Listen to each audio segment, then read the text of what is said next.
Caso clínico número 1 de fisiología respiratoria. En la diapositiva pueden ver las personas a cargo. Mi nombre es Sofía Agreda Soto. Acerca del paciente. Este es un hombre de 50 años de edad que acude al laboratorio pulmonar para que le evalúen su falta de aire crónica. Él ha fumado un paquete de cigarrillos al día durante 30 años. Se analiza su sangre arterial para determinar el pH, la presión parcial de oxígeno, la presión parcial de dióxido de carbono, el porcentaje de saturación de hemoglobina con oxígeno y la concentración de hemoglobina. Aquí en la diapositiva pueden ver los valores y resultados de esta evaluación. Bueno, la primera pregunta dice así: ¿qué es y cuándo se considera que hay una enfermedad pulmonar obstructiva crónica en las vías respiratorias? Entonces, la EPOC se define como un aumento de la resistencia de las vías respiratorias que va a estar causado por bronquitis crónica, que es la inflamación crónica de los bronquios y los bronquiolos. También puede estar causado por un enfisema, que es la destrucción de las paredes alveolares, que hace que haya un número menor de alveolos disponibles, o puede ser una combinación de ambos. La EPOC se presenta solo si hay una obstrucción prolongada del flujo de aire. Por otro lado, en cuanto a cuándo se considera que hay una EPOC en las vías respiratorias, la sospecha en el diagnóstico de esta enfermedad se basa en el antecedente de tabaquismo y la presencia de síntomas sugestivos de la enfermedad, tales como tos, expectoración y sobre todo disnea. Sin embargo, el diagnóstico definitivo de la EPOC requiere realizar una espirometría forzada con test broncodilatador que demuestre la presencia de una limitación del flujo aéreo, preferiblemente en situación de estabilidad clínica, y que se establece al demostrar este cociente que vemos aquí, que es entre el volumen expiratorio forzado en el primer segundo, por eso está el 1, y la capacidad vital forzada, que sería esto de acá. Esto tiene que ser en un ámbito post-broncodilatador, es decir, después de haber aplicado el broncodilatador. Y este cociente tiene que ser inferior a 0,7 o al 70%. La segunda pregunta dice cuáles son los antecedentes más frecuentes de esta enfermedad. Entonces, en primer lugar tenemos al tabaquismo. En 1964, el Advisory Community to the Surgeon General of the United States concluyó que fumar cigarrillos constituía un grave factor de riesgo de muerte por bronquitis crónica y enfisema. Estudios longitudinales posteriores a ese año señalaron un descenso acelerado del volumen expiratorio forzado en el primer segundo. Por otro lado, tenemos las infecciones de las vías respiratorias, que son estas que les vamos a señalar aquí. Las infecciones son causas importantes de exacerbaciones de la EPOC. Sin embargo, aún no se han demostrado que exista alguna relación entre las infecciones de las vías respiratorias de adultos y niños y la génesis y evolución de la enfermedad pulmonar obstructiva crónica. Por último, tenemos la exposición laboral.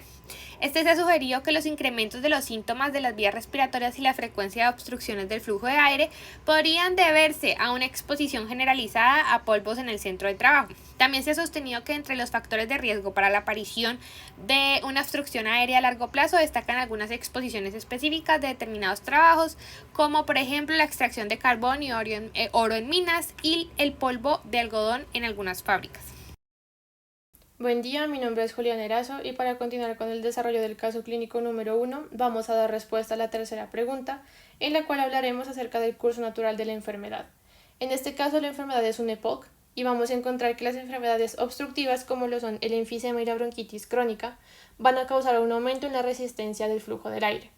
Esto nos va a dar en consecuencia vías respiratorias que pueden quedar obstruidas casi por completo debido a tapones mucosos o por aumentos de la presión intrapleural. Estos aumentos se van a dar para superar la resistencia que se da en las vías respiratorias durante una expiración forzada.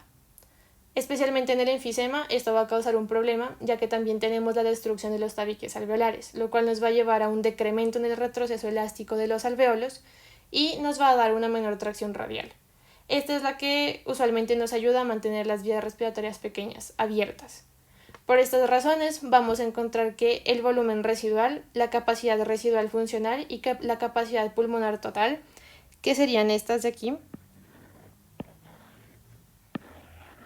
se van a encontrar usualmente muy aumentadas en las enfermedades obstructivas. Contrariamente, la capacidad vital y el volumen de reserva expiratorio, que serían estos de aquí, se van a encontrar disminuidos, al igual que la frecuencia respiratoria. La frecuencia respiratoria suele disminuirse para intentar reducir el trabajo que se está invirtiendo en superar la resistencia que se encuentra en las vías respiratorias. Esto también nos va a dar en consecuencia un incremento correspondiente del volumen tidal o volumen corriente, que es la cantidad de aire que ingresa entre una inspiración y expiración que no requiere un esfuerzo extra. Mi nombre es Javier Alonso Muñoz Ramírez. Les voy a hablar qué significa la presión parcial de oxígeno y la saturación arterial de oxígeno y cómo estas están relacionadas. Entonces, buscando en diferentes fuentes de literatura científica, se encontró que la presión parcial de oxígeno consiste en la fuerza que ejercen las moléculas de oxígeno disuelto en sangre en las paredes de las arterias.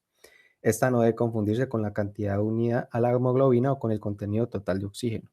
La presión parcial de oxígeno suele expresarse en milímetros de mercurio y sus valores de referencia son entre 80 y 100 milímetros de mercurio.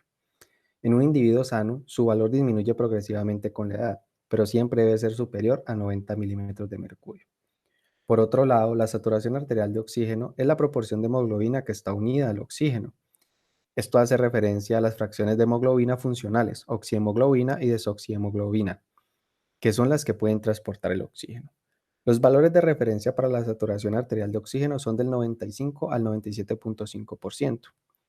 Esta saturación por sí sola no basta como indicador del transporte de oxígeno, dado que puede mostrar valores normales en presencia de anemia severa y o en presencia de dishemoglobinas, comprometiendo el adecuado transporte del oxígeno a los tejidos.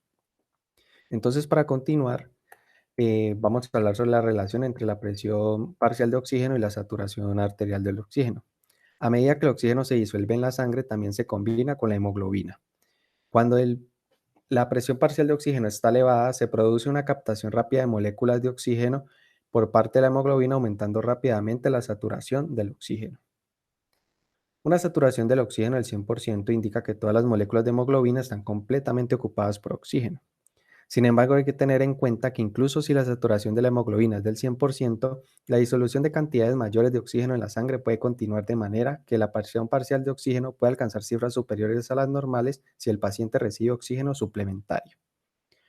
La relación existente entre la presión parcial de oxígeno y la saturación arterial de oxígeno queda plasmada en la curva de la disociación de hemoglobina-oxígeno, que adopta una forma sigmoidea. También hay diversos parámetros corporales como la temperatura y el pH que pueden hacer que esta curva se desplace hacia la izquierda o hacia la derecha. Este será explicado más adelante.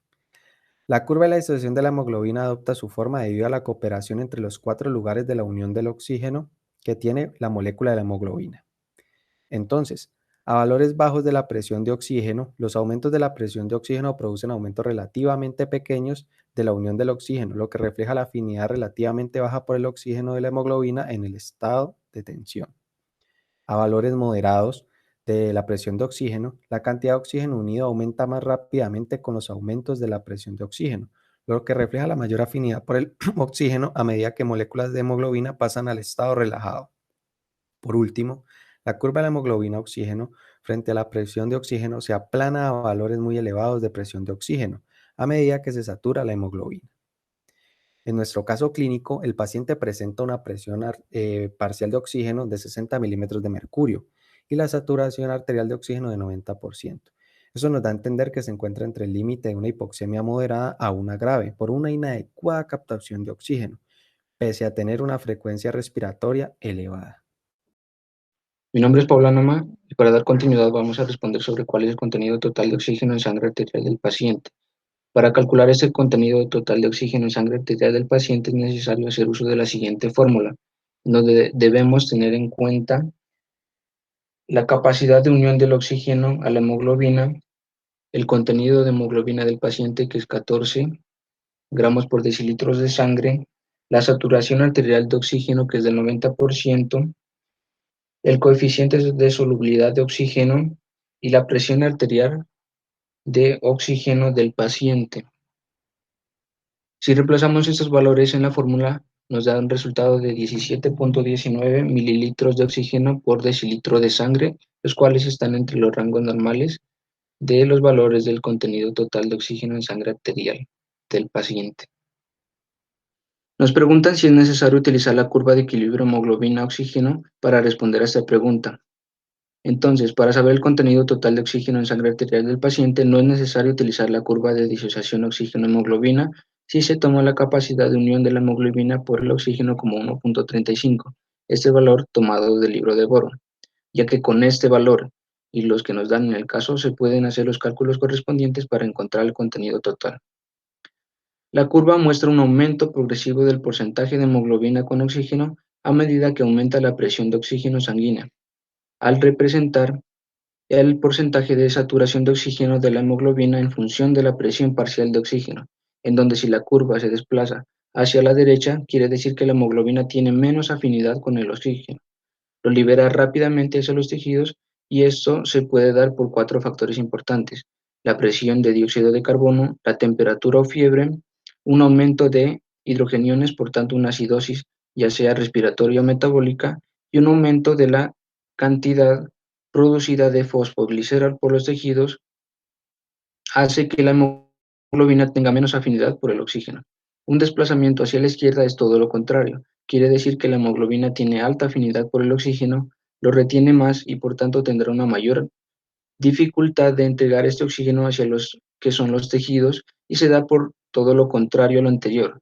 Se da por una disminución de la presión de dióxido de carbono, disminución de la temperatura, por una alcalosis y una disminución de la cantidad de fosfoglicerol.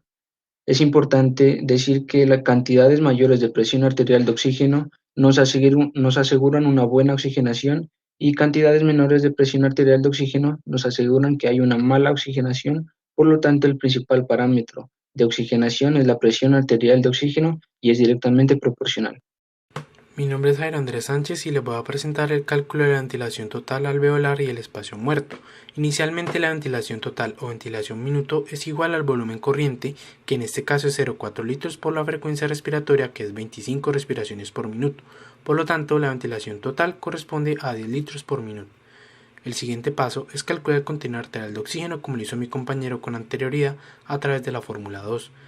No obstante, no hay suficiente información para calcular la ventilación alveolar y la ventilación del espacio muerto, porque hace falta el valor de la presión venosa de oxígeno para calcular el valor aproximado de la saturación venosa de oxígeno por medio de la curva de disociación de la hemoglobina, para luego hallar el contenido venoso de oxígeno.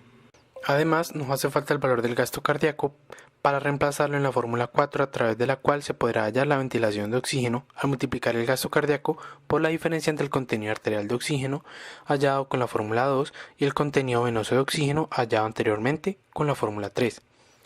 Posteriormente, a través de la fórmula 5, se puede obtener el valor de la ventilación de dióxido de carbono al multiplicar la ventilación de oxígeno por el coeficiente respiratorio, que equivale a 0,8. Luego, podemos calcular la ventilación alveolar con la fórmula 6, que es igual a la ventilación de dióxido de carbono sobre la presión arterial de dióxido de carbono, que es 30 milímetros de mercurio, por la diferencia entre la presión barométrica, que es 760 milímetros de mercurio, y la presión de vapor de agua a 37 grados centígrados, que es 47 milímetros de mercurio. Por último, hallaríamos la ventilación del espacio muerto, que sería igual a la ventilación total que hallamos al inicio, menos la ventilación alveolar hallada con la fórmula 6. Ahora, ante la pregunta ¿está hiperventilando el paciente?, la hiperventilación se define como la ventilación que rebasa las necesidades metabólicas, es decir, la generación de dióxido de carbono, lo que ocasiona una disminución de la presión arterial de dióxido de carbono. En el caso de nuestro paciente, la frecuencia respiratoria es 25 respiraciones por minuto, por lo cual podríamos decir que el paciente tiene una taquipnea, debido a que se encuentra fuera del intervalo normal, que va desde 12 hasta 20 respiraciones por minuto en reposo.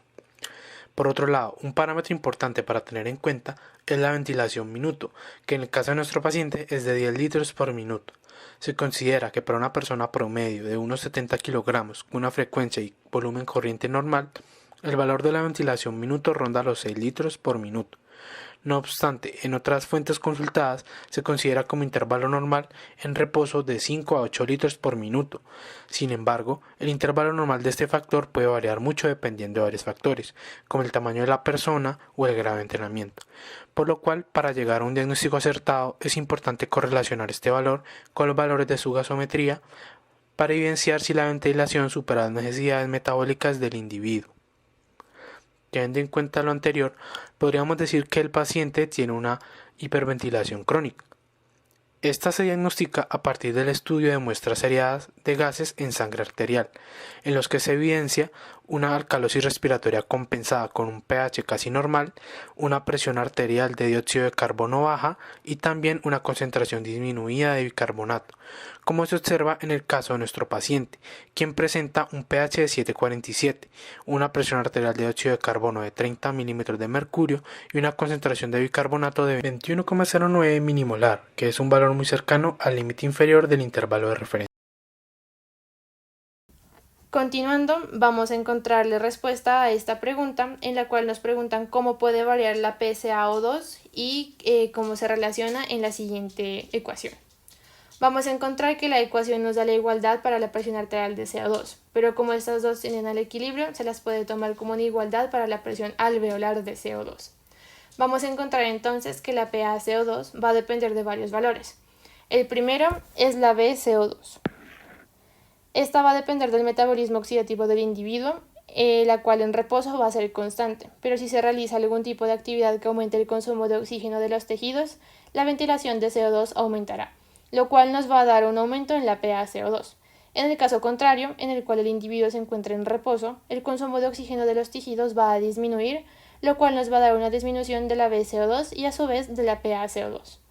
Por otro lado, vamos a tener como factor a la ventilación alveolar, que es esta que se encuentra justo aquí. Entonces la ventilación alveolar es el volumen de aire fresco que va a llegar a los alveolos por frecuencia respiratoria. Esto nos quiere decir que si la frecuencia respiratoria aumenta, la ventilación alveolar consecuentemente también va a aumentar. También la PaCO2 por esto va a disminuir. Y en el caso contrario, si se disminuye la frecuencia respiratoria, la ventilación alveolar va a disminuir y la PaCO2 va a aumentar, ya que estos dos factores son inversamente proporcionales. Continuando con esto, vamos a tener que otro factor que aumenta la ventilación alveolar es el volumen alveolar. Y si este aumenta como en una inspiración profunda, la ventilación alveolar va a aumentar, lo cual va a reducir la PaCO2. Esto se da porque el organismo está sacando el CO2 más rápido de lo que lo está produciendo. Por el contrario, si el volumen alveolar disminuye, esto va a aumentar la PaCO2 porque no se está sacando el CO2 lo suficientemente rápido y este va a empezar a acumularse.